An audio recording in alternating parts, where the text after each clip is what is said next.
Welcome, everyone, to Sports Shorts Daily. Ronnie Rants alongside Tommy Chrysan here with you on this Friday edition of Sports Shorts Daily, presented by LeBear's Casino. TK joining us over at Tremonti's Meat and Seafood in Baton Rouge. Of course, crawfish season is in full effect right now, and Tremonti's is where you want to be. And, of course, LeBear's Casino is where you want to be, our presenting sponsor for March Madness yesterday and today, all weekend long, really. It is going to be packed in the sports book.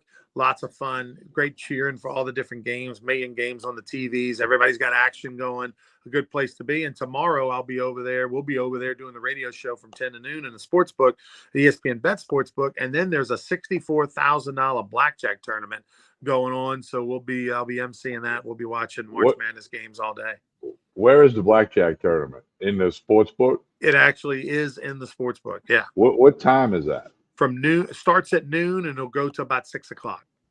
Yeah, because see, I'm gonna be at the casino for radio tomorrow morning, and I'm going to the Marshall Tucker Band concert tomorrow night at the event center at LeBear's. Nice. So you and I are gonna get a lot of hours in at LeBear's in the sports book and the event center and radio. That's gonna be fun tomorrow. We ought to get customer of the day or patron of the day. That's for sure. Of course, also we're presented by Louisiana Sports Hall of Fame. Go to lasportshall.com. And, of course, lots of good info on that, including the upcoming Hall of Fame, end of June. Get your tickets and tables and all that now for all the different events. All right, Tommy. Will Wade stole the show yesterday, day one, the big story, especially here in the state of Louisiana. McNeese, for the first time ever, even though they had Joe Dumars playing at that program, 40 years ago, Will Wade takes McNeese to the NCAA tournament back-to-back years, wins a game against Clemson when they were, I think, a 7.5-point dog. Was that correct? That's correct. Yeah, 7.5-point dog, had, giant lead, almost 20-point lead at one point in time, held on as Clemson got red hot in the last 10 minutes of the game, and McNeese won by 2. And really were in full control until the last couple minutes of the game. The Will Wade, I love the fact that it's all known that he is headed to NC State, but yet you can there was no bitterness by the players. There was no bitterness by the fans, the administration. They understand, hey, Will Wade can't stay here at McNeese forever. He's making $700,000 a year. He's been there 2 years. He's going to go make $3 to $4 million a year at NC State and have a multi-year deal. Everybody understands that he's got to go. And I think McNeese, if I remember correctly, Tommy, if I read in their contract that he did, there's a buyout. So McNeese is like going to get $1 million or something like that, for Will Wade to leave. So they're fine with it, right? But the celebration after McNeese won, Will Wade looked like John Brady going to the Final Four. He pumping the fist, ran up into the crowd, high-fiving the McNeese supporters, hugging the president and AD of the school, and got emotional in the post-game interview. I love to see it. Yeah, it's an amazing story, especially the fact he's leaving and kind of know where he's going. It's not like the rumor says he might leave. He's leaving, okay? And Ronnie, I'm trying to put myself in a position of a college athlete these days. They can't be surprised by the revolving door, whether it's the head coach, assistant coaches, whether it's the head trainer guy or the strength and conditioning guy. And the players, of course, the players interchange like crazy. There's a guy on McNeese's team that's playing on his 4th school in 4 years, okay? Started at LSU. To them, it's part of what goes on. When you played at LSU, there were things that went on, and you just, hey, that's part of it. When I played, it was, that's part of it. So I don't think there's this big thing that anybody's mad at Will Wade in Lake Charles or on the campus of McNeese. I mean, and like we said yesterday, the day they hired him, they knew this was not a long-term situation. Okay, so with all that being said, I'm happy for Will Wade. I'm happy for McNeese. You get your first tournament win in school history. That's a big thing for a school like McNeese in men's college basketball. So that's huge, and it's great for Louisiana because everybody's learning where Lake Charles is, and we're learning a little bit about McNeese. They're adding to their brand a little bit with this, and they're going to play tomorrow morning at 11:10, a 5.5-point dog to Purdue. I got McNeese winning. I filled out my bracket. I had them winning the first 2 games, so I think they're going to take down Purdue. You know who's fired up about that win yesterday besides the Cowboys, and that's NC State. I mean, you're sitting there, and you just saw Will Wade beat your rival, Clemson, your conference rival. Outside of, Duke and North Carolina, Clemson would be your third biggest rival that you play if you're NC State. And you saw McNeese take down a 5 seed. And so you got to be pumped about this guy, getting this guy, having this guy be your next coach at NC State. And you got to believe that the future is bright. And look, we're not talking about, NC State is, I would say, Tommy, NC State's a top 20 job in America, at least top 30 job in America. They were in the Final Four 2 years ago. They're in traditionally the best conference, ACC, in the country. And, it's a program that, again, they went from the Final Four to a losing season to the coach fired, but they went to a Final Four, and they had that ability, being NC State, and the history and the tradition and the location of the school and the conference it's in, to where it's not a rebuild from a standpoint of, well, in 3 or 4 years, we hope we're good. They have the ability with that guy, with Will Wade, and the transfer portal the way it is, and the NIL the way it is, they can be good next year and be a national contender next year. And from what I'm hearing behind the scenes with people that are close to Will Wade and have been correct in everything that they've been saying, which was he's going to NC State 2 weeks ago, I was being told that, yeah, it's a done deal. He's going to NC State. They've said that he's got his transfer portal guys lined up and ready to go. Like, he's got a couple guys from Alabama and a guy from, Auburn, and a guy from this school. That, like, he's already got 5, 6, 7 dudes that wherever he goes, they're going. And so look for, Will Wade to be relevant and be a national name next year, not just this year with the upset. Well, they won a national championship in the '70s. They stopped the long UCLA streak when they had David Thompson and whatever.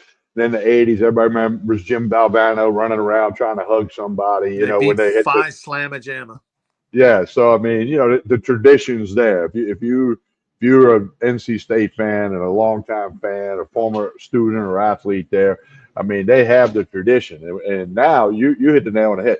Right now, they're feeling a whole lot better than they did yesterday morning. And they felt good yesterday morning. And now it feels even better today because they got a guy to beat. By the way, Will Wade graduated from Clemson. So throw that little nugget in there too. But so they beat Clemson. And I mean, NC State's they're not in the tournament, but they're one of the happiest schools in in the country today. And then we'll see tomorrow morning. I watched the first half of the McNeese game. Their defense was suffocating. Okay, and they played a team that's known for shooting the basketball. Clemson, known for scoring, and they had 13 points at half. 13 points at half, and then they hung on. Basketball's a game of runs. We know that. Clemson made their run in that, with about 8 minutes to go in the game. They withstood it and they won the ball game. And that's that. They're 5.5 point dog against Purdue. When you're at the sports book at LeBerge, I think you take the 5.5, maybe get a little something on the money line. Just try to ride the juice, maybe. Yeah, Purdue is not, is a winnable game, and boy, they're playing with a lot of confidence. You just hope that the next 24 hours there's not too much backslapping going on and too much distraction, because right now McNeese is the belle of the ball. By the way, Will Wade's wife from North Carolina, so that plays into partly her going home, and so that they're feeling it. LSU fans were sort of losing their mind a little bit, Tommy, about the whole Will Wade thing. I mean, everybody was talking about, Will Wade the last week or so, and the dream of LSU fans, because 90% of LSU fans would love to have him back and see him back. That was never going to happen. All the people that fired Will Wade are still there, and so that was never going to happen. But LSU fans definitely are scorn lovers in this, because they feel like, hey, it wasn't my choice. I didn't want to get rid of you.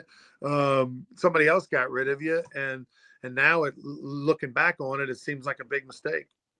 Well, hindsight's 2020. It's easy to comment now. When they made the decision to get rid of Wade, you didn't know, and then McNeese hires him. You didn't know if he's going to go, 15 and 14 in the Southland Conference. You didn't know that. You thought he would do well because he's done well everywhere he was until the wiretap thing on the call.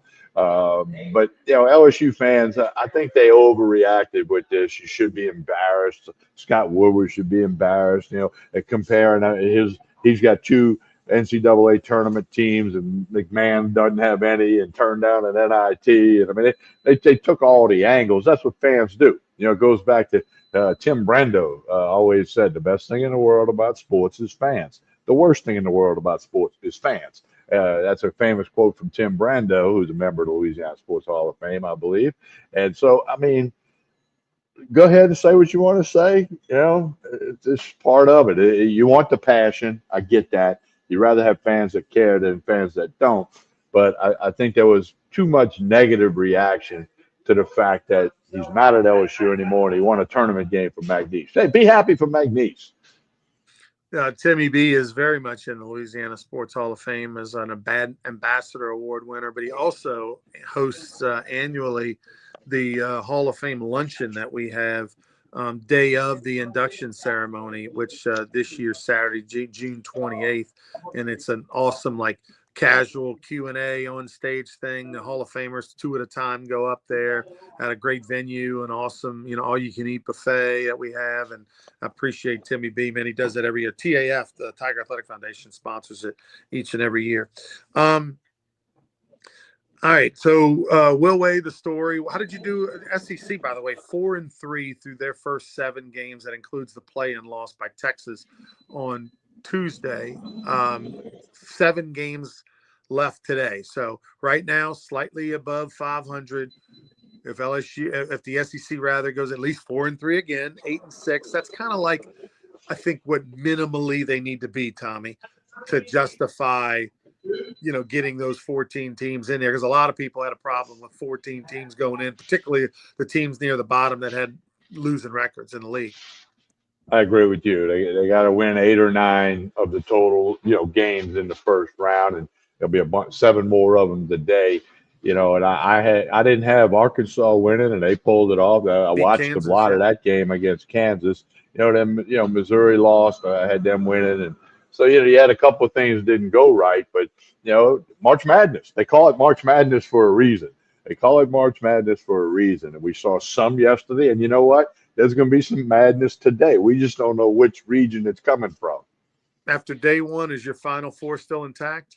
Yes, it is. And I went 12-4 yesterday. I'm in 700,000 something place. Okay, and they had a lot of people who had a perfect bracket. Like thousands of people went 16-0 yesterday. Well, Hunter McCann, he and I are in a thing. He was 1 game better than me. He was 13-3. I was 12-4. But I'll tell Hunter it's a long way to go. A lot of those undefeated brackets are people that do 100 different brackets. Sort of let the computer kind of pick the different brackets and stuff. And I know you do one bracket only. Yeah, well, and the other thing too, a lot of these people, they're using AI to do their bracket. I know people that are using AI to gamble on sports. Like that AI had some 82% winning thing in hockey a couple of weeks ago over a 1-week window. So, you got people that do, 100 brackets, and then they brag about the 1 or 2 that are doing good. I don't do that.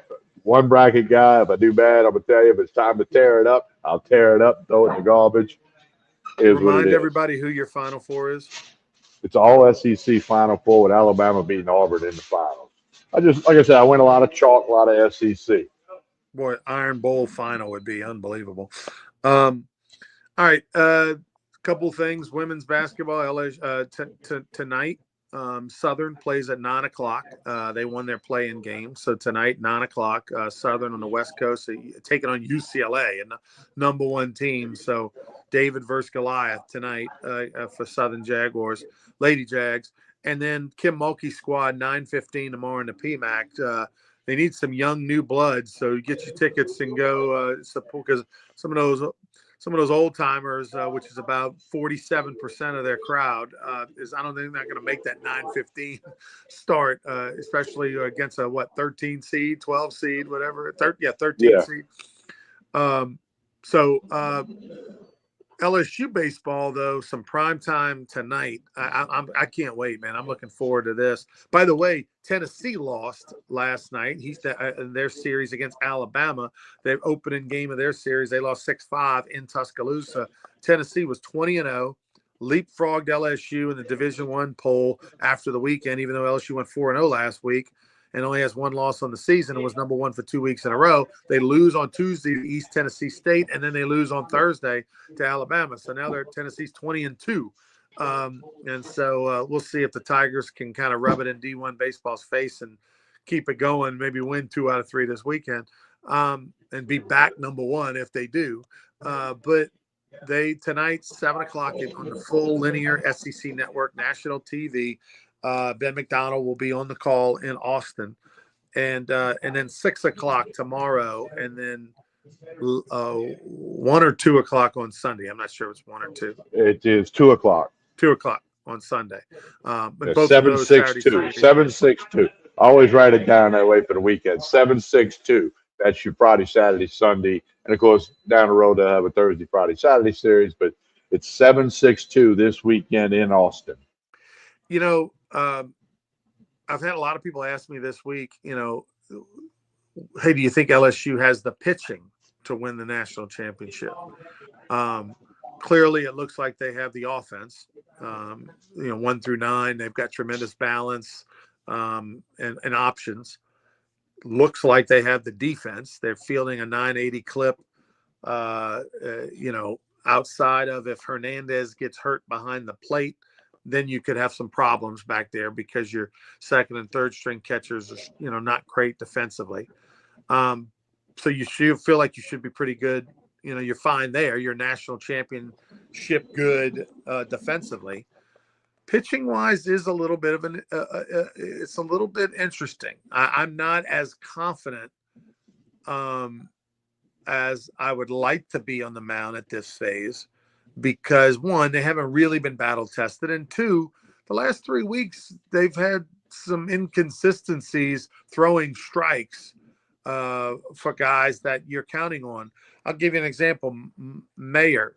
He's from Santa Monica, went to Nichols, right. All-American as a freshman. Last year, went back to Nichols, which shocked the world because he could have transferred and gotten a big NIL payday. He struggled throwing strikes. Yeah, he struck out a lot of guys, but he also, it's like you striked out 2, walked 2 an inning type of thing. That you can get through with that maybe at the Southland when you throw 95 and you're so much better than everybody else. In the SEC, you can't because 1, when you fall behind 3-1, they can hit a 95-mile-an-hour fastball more consistently. There's more guys in that lineup that can handle that kind of velo. And 2, they have better strike zone recognition. And they're more of a professional hitter approach than at the Southland of the Sun Belt. Just is what it is. And so guy like him, they gave a lot of NIL money to, expected a lot of things out of on the back end of that bullpen. And now he's at a point where he's really a midweek guy who throws on the weekends if you're way up or way down because he doesn't consistently throw strikes. And so there's too many guys that are like that. I mean, there's too many coin flippers, I call them. Yeah, I put them in the game and flip a coin. One day it's good, the next day it's bad. One day it's good, next day it's bad. When you need more consistency than that, you need to know a guy's going to be good 3 out of every 4 times he goes out. Yeah, I agree with you, and it goes back. It's a cliche, but it's a true cliche. It's all about command, And when you watch Myers, when he misses, he's missing everywhere, as opposed to just missing below the zone, just missing outside, or just missing inside. It's a command thing. He's got to polish that up. Or like you said, he's going to be a midweek guy. He's going to throw on a weekend if you're way up or way down. Now, Ronnie, I got a question for you. You're talking about the LSU pitching staff. Gavin Guidry. Okay. A couple of weeks ago, Jay Johnson said he'll be back for SEC play. All right. Well, you're about to roll into the second weekend, and on the injury report submitted yesterday, he's not available tonight. Couple of my friends who follow LSU baseball very closely, they're thinking there's something more to this story we don't know. A back injury, mid-body injury is the only thing that's really been said. And I know they keep injuries close to the vest. All teams, all coaches do that. But for him to say we expect him back for the SEC and now he's not, is there anything else maybe? Or do you think there's something else that we don't know about? I mean, I just think Jay's always been like a football coach, hiding everything close to the vest when it comes to injuries. And so I just think it's probably worse than they know, or instead of just saying, hey, we don't really know when he's going to be back. It's sort of we've run all the he's just not transparent about it, which drives me crazy because I don't understand why the secrecy. I mean, is there really any advantage to Texas knowing? Well, I mean, first off, Texas knows he's not available because you have to do injury reports. But is there any? I mean, there's what's the advantage to another team if they know he's hurt and he might be back this weekend or might be back next weekend? I don't Well, know. I don't know what the advantage is. And I to mean, me, wouldn't you want people to stop asking you? Wouldn't it be better for you and the player if you just came out and said, hey, look, he's got a lower back injury, might be back in a month. We're not really sure. And then, okay, great. We all know he's got a back injury. He's going to be yeah, out at least a month, maybe longer. And then that way everybody can stop speculating. Everybody can stop asking. We can stop talking about it. It can just be, yeah, he's out till at least April. And then when April comes around, you can say, hey, look, we thought he was going to be back in April, but he needs one more month. I mean, whatever. But the whole don't bring it up, and then when they bring it up, play like, oh yeah, he's great, he should be back soon. No, that's not true. Just say don't know. He's going to be out at least another month.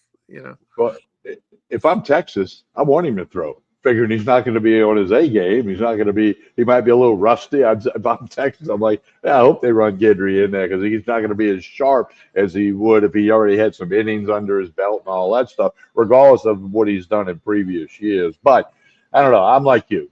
Come on, coach. Just say, hey, we'll see him in a month. If we have anything to update you with, we'll update you. Don't ask. Well, I mean, that's how he's always been, so he's not going to change. Um, but yeah, no, it would. I mean, look, it would be nice to have another arm with his experience and the ability to throw strikes. There's no question about it. They got a I mean, couple guys. didn't he get the last out in the championship game against Florida 2 years Yeah, when ago? they were up 16-2. Yeah, I mean, But still, he you got could have the. got the last out, Tommy. I don't know. I could have maybe got the last out. Yeah, Okay, I mean, come on, Ryan. somebody had to get the last out when you're You up giving me 16 to some two or props whatever. there. I could have. I think I could have held a 14-run lead. Yeah. But yeah, but just 2 years of experience and obviously last year, being one of their real main guys, the bullpen, they definitely are missing them. And that could really show up this weekend because I feel like with this team, their three starters are in place. Obviously, Anderson is the best of the three. He's going on Friday night. He's been the most consistent, etc. But they're not their starters aren't perfect. Shores has the most upside, being a 6 feet giant and could throw 100, but he's still inconsistent with the release point and the command. But that's fine. He's a Sunday guy, and he's in the perfect spot for him at this point in his career right now. But do you? And then I feel like really good about the back end with the two guys at the back end. I feel good about 5, 6 pitchers that I feel like they know what they're going to get out of them. But that's it. There's 6 that I feel like they know what they're going to get out of. But there's a whole bunch of other guys, right? The next 6 are coin flippers right now. And that's what has to change. And they're going to be tested on the road this weekend against Uh, Texas. I mean, if you can win 2 out of 3, whew, that would be something else in that environment against a red hot Texas Longhorn team that's 18-0 and a coaching staff and a fan base that's super pumped right now. What else we got, TK? that's it, man. March Madness, LSU baseball, MLB starts next week. We can talk about that next week. Don't forget the women tomorrow night. If you can't get to the PMAC, be sure to tune in and check it out. They're expected to win, should win. I think they will win, and then move on to the second round, which will be a game Monday at a time to be announced. So you got all of that, those NFL meetings next week, and curious to see what McNeese will do tomorrow morning against Purdue. We'll be on the air. We'll have it. We'll be in the sports book at ESPN Bet Sportsbook at LeBears. They'll have that McNeese game on while we're on. We can keep you updated if you don't have it on your phone or something. But like we said, great place to be but March Madness is the sports book, the ESPN Bet sports book at LaBerge in Baton Rouge. All right. We'll be there tomorrow, 10 to noon. Hope to see you then. And if you can't, listen to us anywhere, Lake Charles, Lafayette, and Baton Rouge, ESPN Radio, or download any of the apps as well. For Tommy, I'm Ronnie. TK, tell us about Tremonti's as we get out of here. Plenty of crawfish, live or boiled. Just put a big sign up, 3-pound special today. Tremonti's Meat and Seafood, live crawfish, boiled crawfish. It's Lent time. They got all the shrimp you want, everything you need if you're doing the Lent thing. If not, they got all the Chairman's Reserve meats and the Wagyu steaks, the tremendous selection of wine, bourbon, and liquor. Tremonti's Meat and Seafood, Jefferson Highway in Baton Rouge, right down the street from Parkview Baptist Church and School. Need you to stop by, check them out. Boiled crawfish, live crawfish. You want one sack? Come get it at Tremonti's. You need plenty, they can take care of you. Tremonti's Meat and Seafood in Baton Rouge. Don't forget to like and share this show, whether you're watching on Facebook, YouTube, or X. Like and share the show. We appreciate that very much. Hey, happy weekend, everybody.